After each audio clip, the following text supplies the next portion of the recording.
Assalamualaikum warahmatullahi wabarakatuh. Perkenalkan, nama saya Cindrawati M. Mahmud.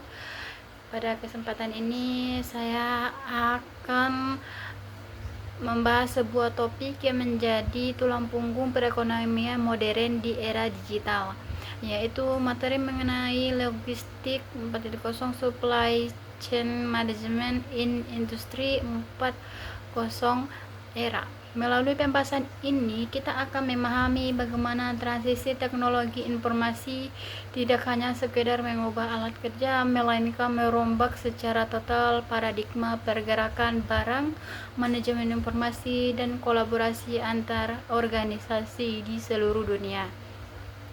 Operasi rantai pasok dan aktivitas logistik global telah mengalami perubahan yang sangat masif dan eksponensial sejak akhir abad ke-20. Jika kita menengok kembali pada dekade 1990-an dan awal tahun 2000-an, industri pengiriman dan manufaktur dihadapkan pada tantangan besar yang luar biasa berat.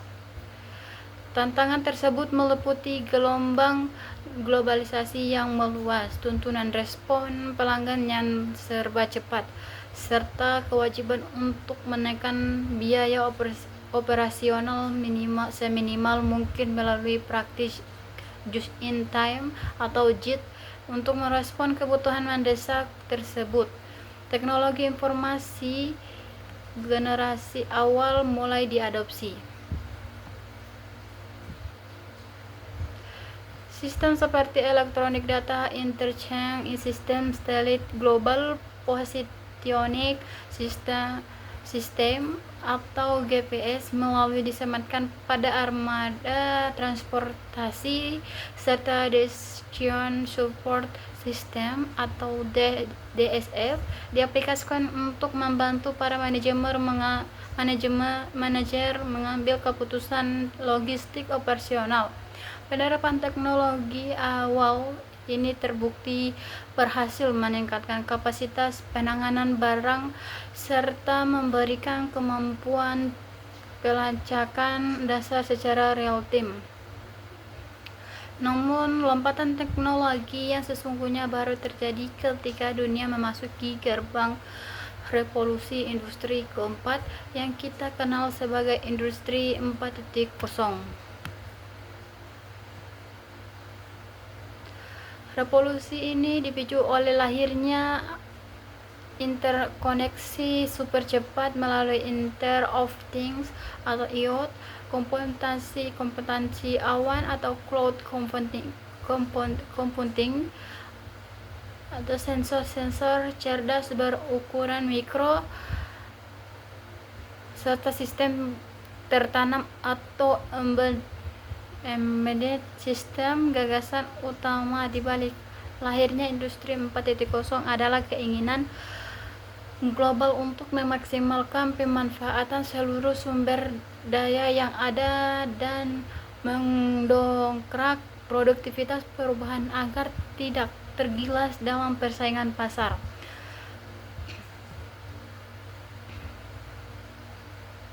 Integrasi mendalam antara dunia fisik dan dunia digital ini tidak hanya mengubah proses operasional di lantai pabrik, tetapi juga melahirkan sebuah ekosistem cerdas yang saling terhubung atau smart and connected concept. Proses transformasi menuju praktik industri 4.0 ini tentu saja menuntut biaya investasi kapital yang sangat tinggi serta manajemen perubahan yang rumit.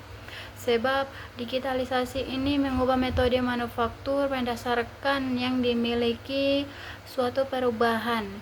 Hal ini mencakup pergeseran misi bisnis, merekonstruksi strategi korporat,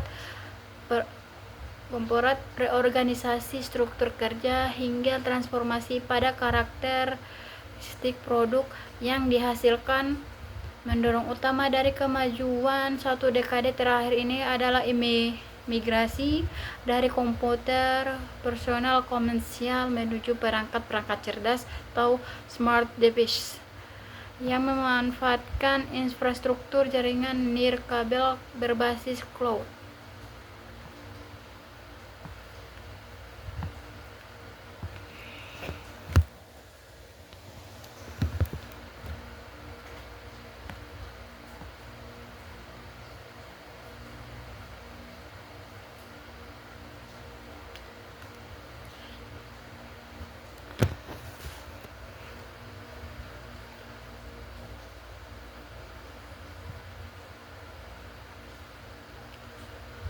Interkoneksi ini memungkinkan manusia, mesin produksi, dan platform digital yang saling berkomunikasi langsung tanpa hambatan jarak di dalam ekosistem industri 4.0.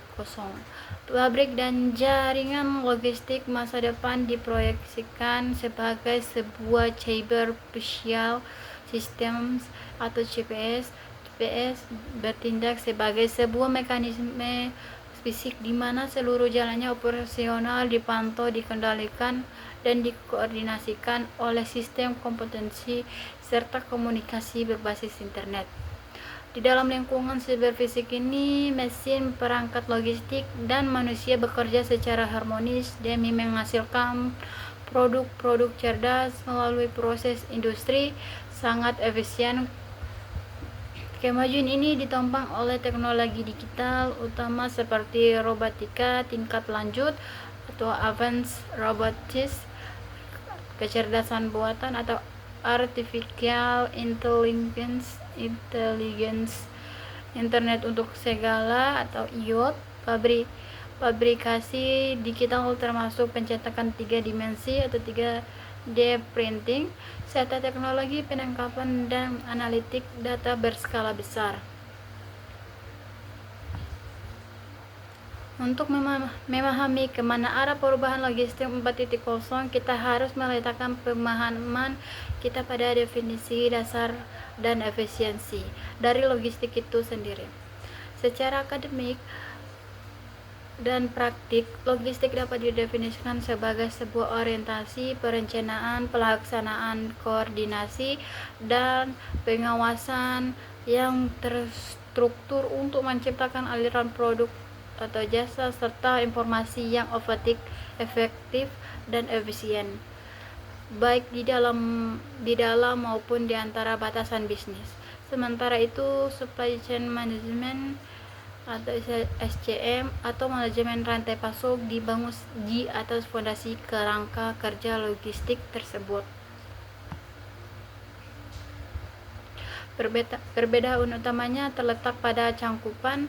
SCM fokus pada upaya menghubungkan, menyinkronkan, dan mengordinasikan seluruh proses bisnis di antara entitas yang berbeda di dalam rantai nilai mulai dari para pemasok bahan baku, pihak produsen atau perusahaan, jaringan distributor, hingga bermuara pada tantangan konsumen akhir. Serta histori istilah logistik diyakini pertama kali digunakan dalam literatur militer abad ke-18 oleh Jenderal Angkatan Darat Swiss bernama Baron de Jomini. Kata logistik sendiri berakar dari bahasa Prancis yaitu logistique yang merujuk pada pangkat militer tertentu, dan loger yang berarti menyediakan pondokan atau tempat berkemah bagi pasukan militer.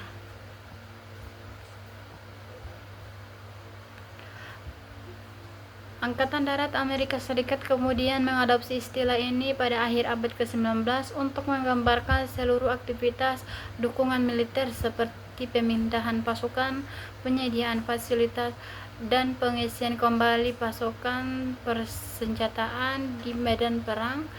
Setelah Perang Dunia Kedua selesai, disadari bahwa efisiensi pengaturan barang dalam militer dapat diterapkan dalam dunia komersial. Pada dekade 1960-an, logistik resmi diadopsi secara luas di sektor sipil dan industri perdagangan untuk menggambarkan proses penyediaan, pengelolaan, dan pemindahan fisik barang secara ekonomis. Melalui kontribusi para akademik terkemuka pada tahun 1970-an, logistik berkembang sepenuhnya menjadi sebuah disiplin ilmu mandiri yang memiliki teori, aksioma, dan metodologi terstruktur.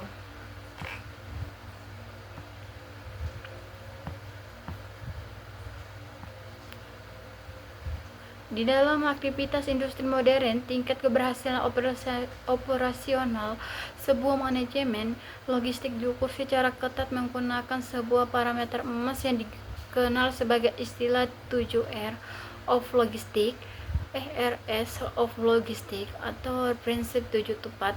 Konsep ini dinyatakan bahwa seluruh jaringan logistik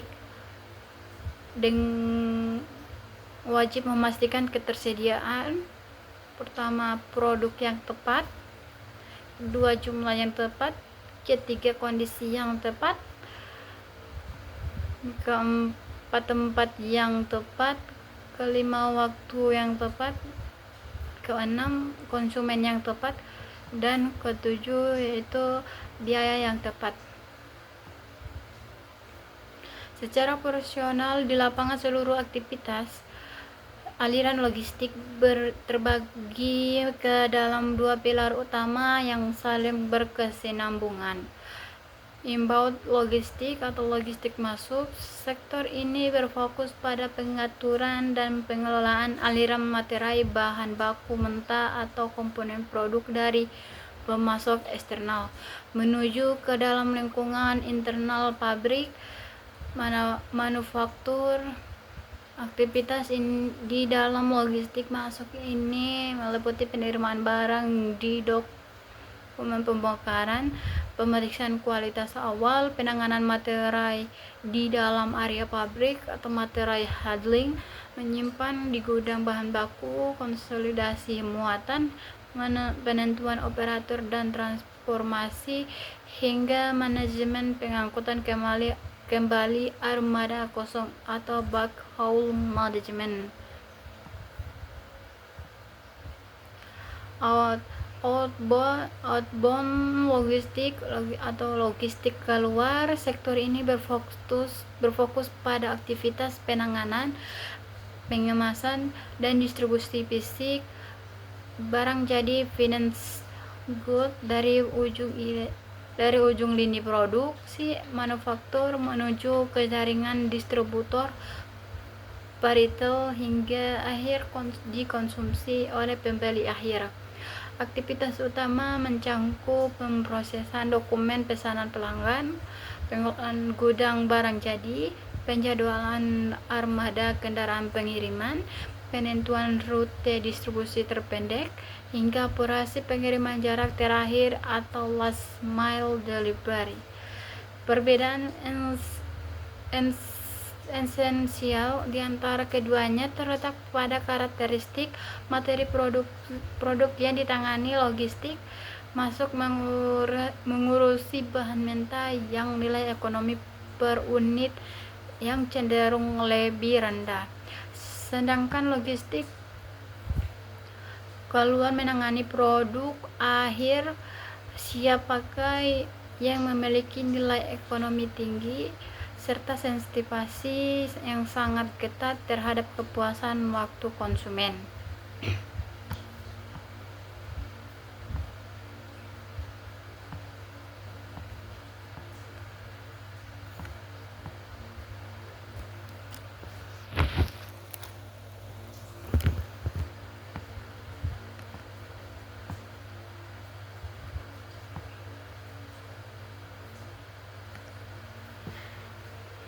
Perkembangan dunia logistik tidak dapat dipisahkan dari arus globalisasi ekonomi dan liberalisasi perdagangan internasional. Pembukaan sekat-sekat batas negara serta kemudahan investasi asing telah mendorong perusahaan-perusahaan multinasional untuk memecah fasilitas produksinya ke berbagai negara berkembang demi memanfaatkan efisiensi upaya dan ketersediaan bahan baku lokal. Efisiensi sektor logistik suatu negara kini menjadi indikator penentuan utama daya saing ekonomi nasional negara tersebut dalam kancah ekspor impor global.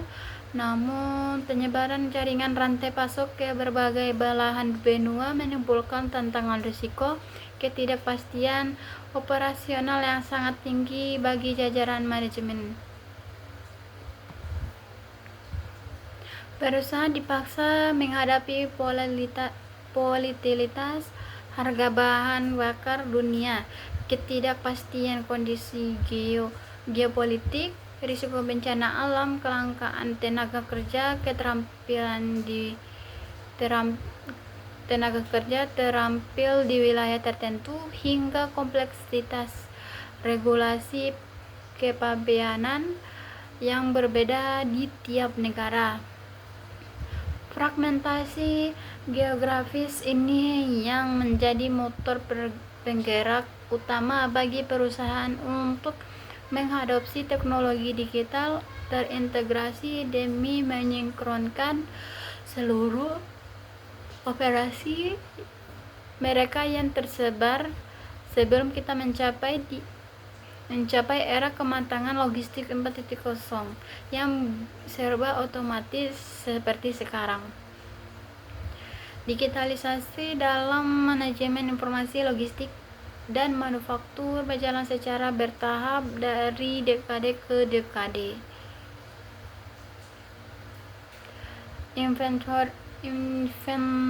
Inventory Control Systems atau ICS dekade 1960-an. Pada era ini, keunggulan kompetitif utama dari sebuah perusahaan manufaktur hanya berfokus pada satu aspek, yaitu keunggulan atau biaya atau cost.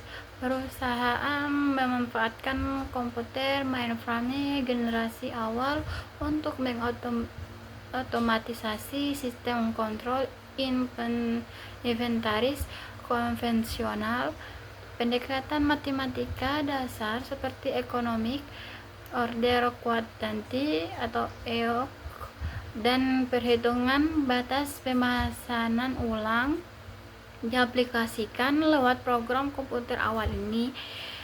ICS bertindak sebagai aplikasi bisnis paling mentah yang hanya bertugas melacak jumlah persediaan barang di gudang secara terpisah dari sistem keuangan perusahaan.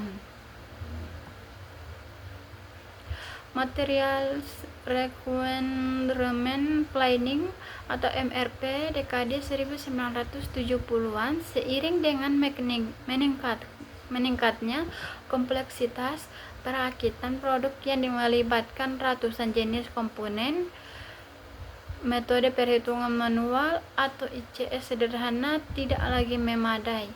Lahirlah sistem MRP sebagai solusi terkomputerisasi untuk merencanakan kebutuhan bahan baku secara terjadwal.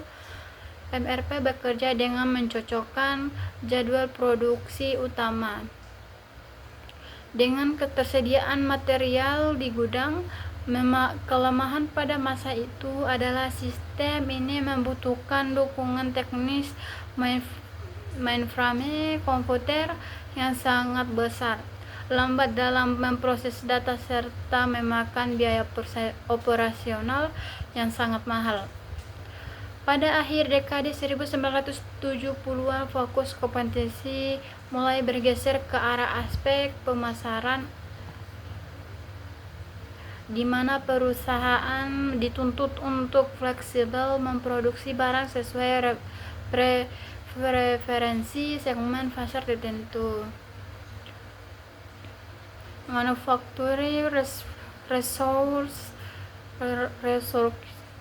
Planning MRP 2 dekade 1980-an memasuki era 1980-an. Keunggulan kompetitif, industri bergeser secara radikal ke arah aspek kualitas atau quality seiring dengan populernya gerakan manajemen mutu terpadu atau total quality management TQM. Kebutuhan akan kontrol yang ketat terhadap seluruh lini produksi mendorong evaluasi MRP menjadi MRP2.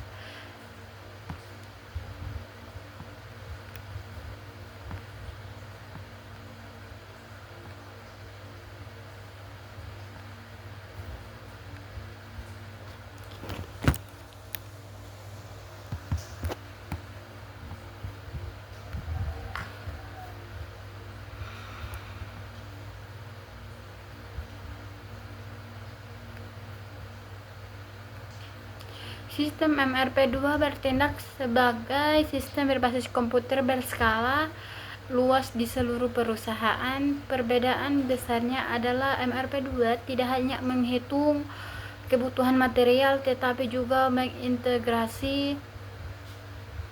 mengintegrasikan fungsi bisnis inti lainnya seperti perencanaan kapasitas mesin, fungsi pemasaran, manajemen personalia, rekayasa teknik hingga sistem akuntansi keuangan.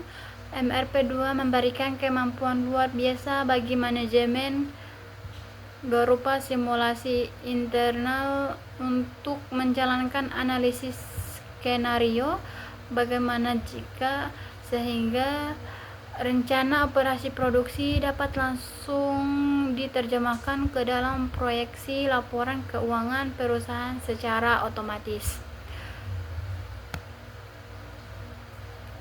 Enterprise Resource Planning (DKD) atau ERP atau DKD 1990-an dan 2000-an. Peningkatan kapabilitas sirkuit komputer dan lahirnya arsitektur jaringan pada awal 1990-an memungkinkan perluasan cakupan MRP2 menjadi ERP seluruh perusahaan. Sistem ERP mengintegrasikan seluruh departemen dan fungsi yang ada di seluruh perusahaan ke dalam satu arsitektur perangkat lunak tunggal dengan berbasis data terpusat. Perbedaan fundamental antara MRP2 dan ERP terletak pada batas jangkauan. Jika MRP2 hanya fokus pada optimalisasi sumber daya dan kapasitas internal di dalam dinding pabrik, ERP memperluaskan radarnya untuk mengintegrasikan kapasitas sumber daya pemasok eksternal di satu sisi dan merespon dinamika tuntunan serta perilaku pembeli secara langsung di sisi lain.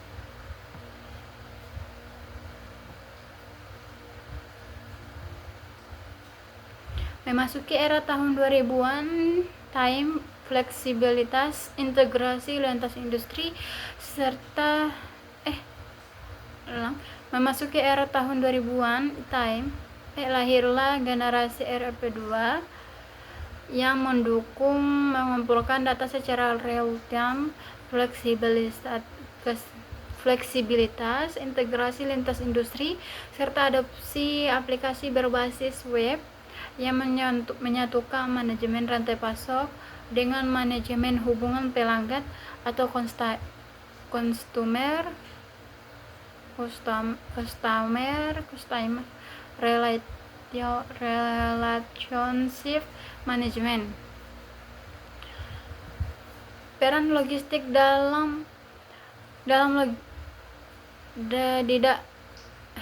Peran logistik di dalam strategi bisnis tidak lagi dipandang sebelah mata sebagai aktivitas pendukung pengiriman barang semata. Di era modern, keputusan memilih vendor, merancangkan kemasan produk, hingga membangun aliansi strategi antar perusahaan sangat didek oleh kapabilitas logistiknya. Perusahaan yang lambat mengadopsi inovasi teknologi logistik akan kehilangan pangsa pasarnya karena kalah cepat dalam melayani konsumen. Ketika kita membahas korelasi antara industri 4.0 dan transformasi logistik, terdapat 7 karakter utama yang mendasari dan membentuk seluruh ekosistem digital ini. Seperti yang dirumuskan dalam kajian ilmiah FO DKK pada tahun 2015,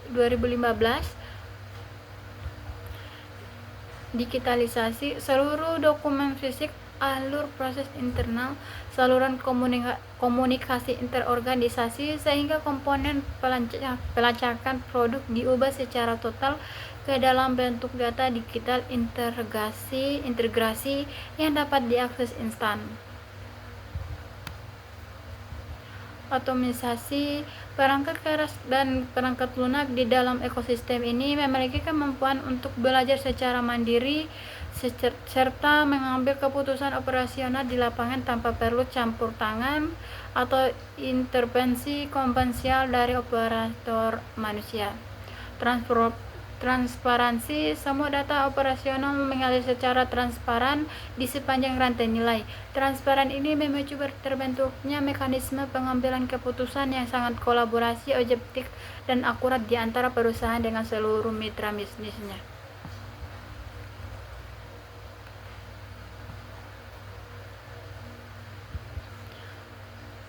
Mobility, penyebaran perangkat seluruh pintar yang masif dan murah, mereduksi hambatan jarak. Mobilitas perangkat komunikasi ini memastikan pertukaran informasi, pelacakan armada, dan pemantauan kondisi barang dapat dilakukan dari belahan dunia manapun.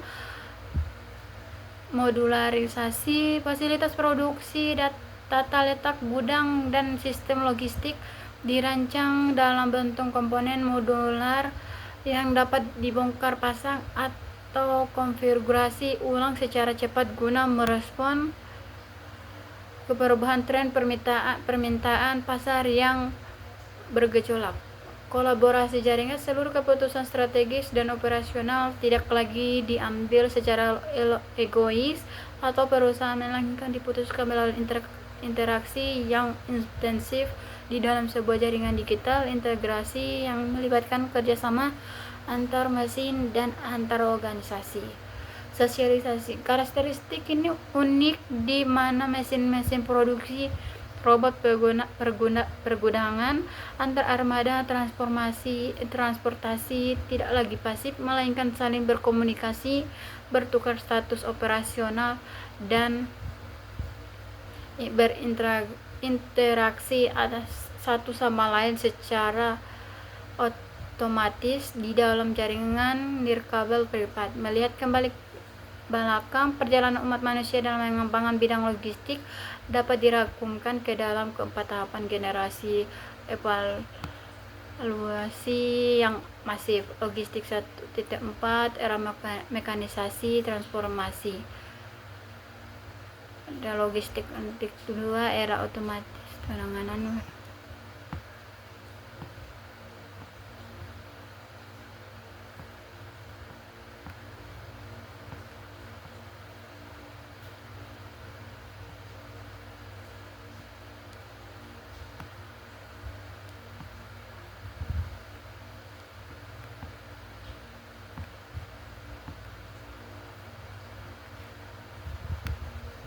Untuk kesimpulannya,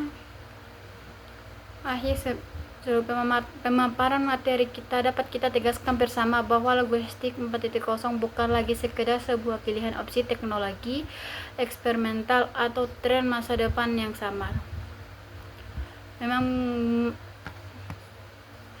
Memang perusahaan yang tangguh yang berhasil mengadopsi pilar-pilar logistik 4.0 secara mendalam akan dipersenjatai oleh keunggulan kompetitif mutlak yang tidak memiliki oleh kompetitor penggantinya.